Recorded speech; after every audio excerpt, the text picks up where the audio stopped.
Assalamualaikum warahmatullahi wabarakatuh. Perkenalkan, nama saya Nifara Serina.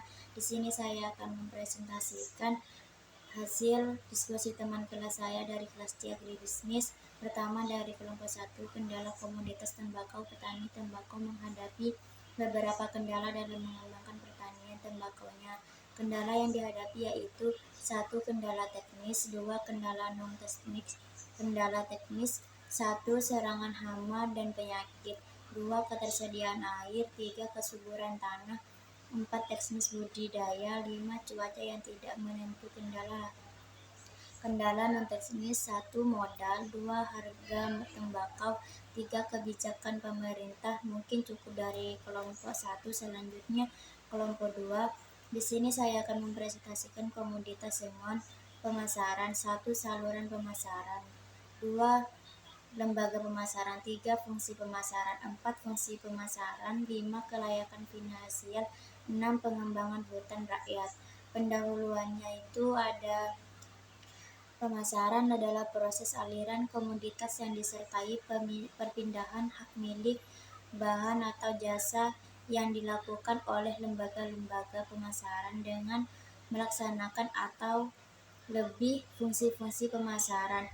Saluran pemasaran, terdapat 4 saluran pemasaran kayu sengon, yaitu petani konsumen akhir, 2. Petani sambil konsumen akhir, 3. Petani pedagang pengumpulan konsumen akhir, petani penebang kayu konsumen akhir. Lembaga pemasaran yang terlibat dalam pemasaran kayu sengon di Rekon lingkungan meliputi 1. Penebang kayu, 2. Pedagang pengumpul, 3. Samil, 4. Petani.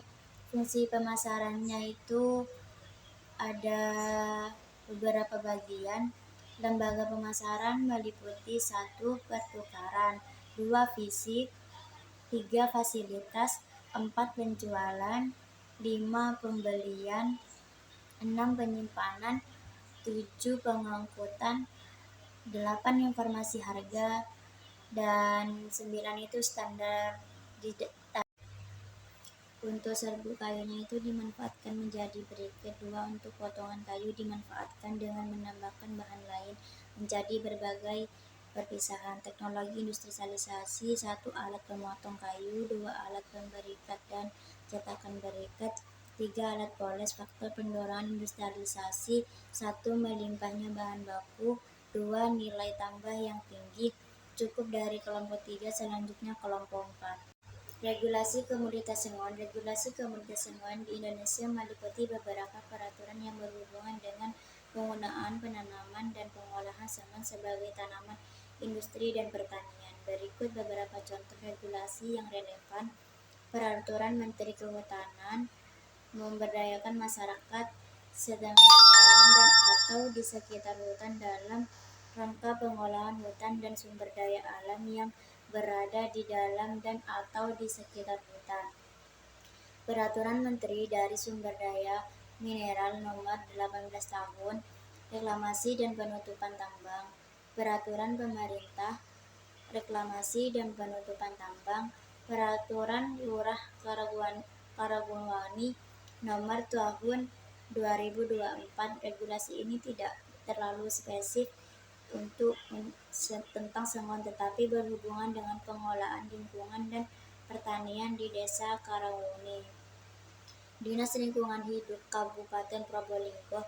Regulasi ini berfokus pada penggunaan sengon sebagai tanaman reboisasi dan penghijau serta manfaatnya dalam industri seperti kayu, perkebunan, kesehatan, dan industri lainnya. Cukup dari kelompok 4. Selanjutnya kelompok 5. Komoditas non-pangan. Kendala. Ada beberapa kendala di komoditas non-pangan. Kendala budidaya panen. 1. Keterbatasan bibit berkualitas.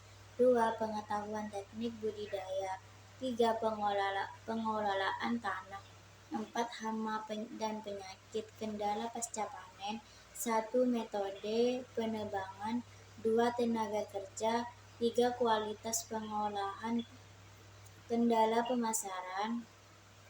1. Keterbatasan akses pasar. 2. Informasi pasar. 3. Transportasi. Kendala industrialisasi: 1. Pasokan tidak stabil. 2. Kualitas bahan baku. 3. Pelatihan dan pendidikan. Cukup dari kelompok 5, selanjutnya kelompok 6. Komoditas sengon. Sengon Parasanceratus falckneri merupakan salah satu jenis kayu bernilai ekonomi tinggi yang mempunyai peranan penting dalam kehutanan Indonesia. Tanaman ini memperbaiki struktur tanah, mengurangi erosi, dan membantu memulihkan area kritis. Sengon juga berperan dalam menyerapkan karbon dioksida sehingga berkontribusi dalam mengurangi perubahan iklim. Isu strategis: 1. Peranan dalam kehutanan sosial dan ekonomi perdesaan. 2. Kontribusi terhadap mitigasi perubahan iklim. 3. Pemanfaatan kayu sengon dalam industri. Dampak hama penggerakan batang. 4. Peningkatan produktivitas melalui agroforestry. Cukup dari kelompok 6, selanjutnya kelompok 7. Komoditas sengon. Sengon Parasanceratus falckneri Niles termasuk ke dalam familia Fabaceae, merupakan tanaman asli Indonesia yang tersebut Pulau Jawa, Kalimantan, Sulawesi, dan Irian.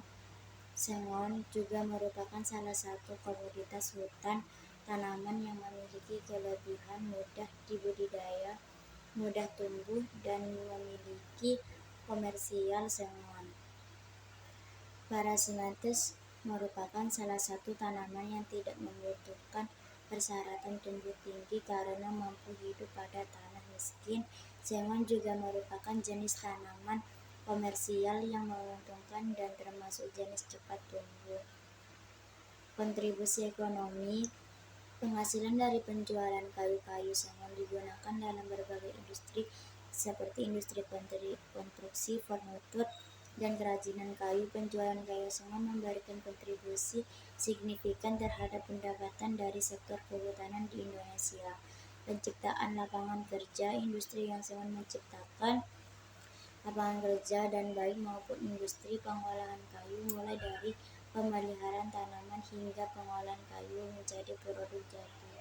Selanjutnya kelompok 8. Kontribusi ekonomi: proses produksi pembibitan. 1. Pembibitan sengon cangkang yang berwarna coklat dan yang tenggelam direndam air. 2. Pemupukan. Jenis pemupukan cocok digunakan untuk sengon sebanyak 1 kilo per lubang tanaman sengon. 3. Pemilihan lokasi persamaian. Pemilihan lokasi persamaian sangat penting dalam meningkatkan keberhasilan bercabang bahan bibit. 4. Penanaman. Menanam benih langsung ke media tanam atau secara tidak langsung, yaitu melalui persamaian. 5. Perawatan. Perawatan pasca tanam meliputi pemindahan tanaman mati, penyiangan, pengemburan tanah, pemangkasan cabang, dan penjarangan tanam berumur 2 dan 4 tahun. 4. Panen mencari umur 5 hingga 7 tahun tergantung pada penggunaan kayunya dan pertumbuhannya. Cukup sekian dari presentasi dari saya.